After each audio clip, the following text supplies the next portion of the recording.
Siddhivinayak gas एजन्सीचे मालक व कामगारात वाद, प्रकरण पोलिसात, सिलेंडर वितरणावर परिणाम।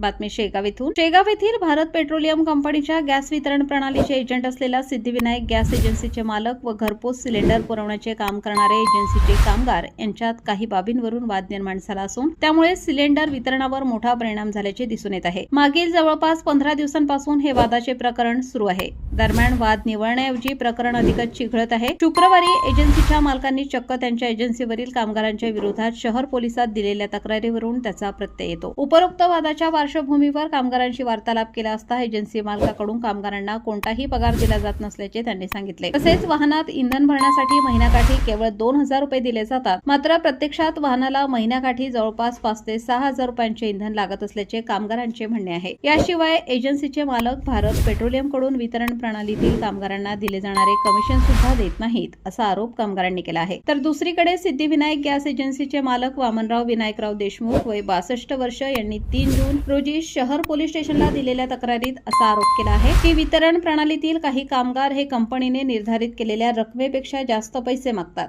तसेच ग्राहकांशी उद्धट व असभ्य वागणूक करतात। याशिवाय 3 कामगारांनी 3 जून रोजी सकाळी 10:30 वाजता एजन्सी कार्यालयात येऊन त्यांना व त्यांच्या मुलाला शिवीगाळ करून जीवेने मारण्याची धमकी दिल्याचा उल्लेखही तक्रारीत करण्यात आला आहे। पोलिसांनी तक्रारीवरून 3 कामगारांच्या विरोधात भारतीय न्याय संहितेच्या विविध कलमान्वये अदखलपात्र गुन्हा दाखल केला असून प्रकरण चौकशीवर ठेवले आहे।